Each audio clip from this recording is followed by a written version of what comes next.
The Voice of the People Party (VPP) today held its first of its 3 public rallies at Madanhe Mawlai, Baki.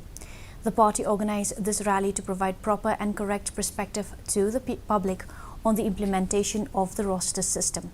Addressing the gathering during the public meeting, VPP President Arden M. Basaimoit made it clear that they are not against any indigenous tribe who are part and parcel of the state, but they want the government to put the implementation of the roster system on hold till the time the present reservation policy is reviewed.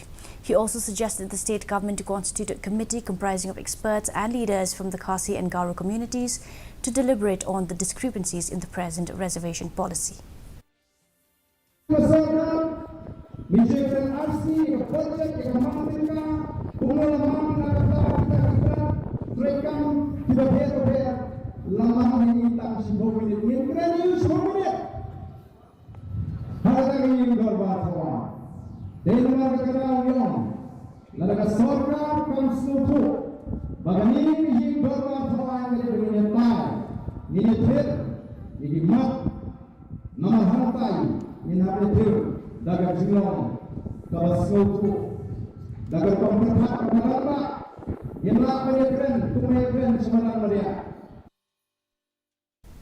West Giant Hills District recently witnessed Himalayan griffon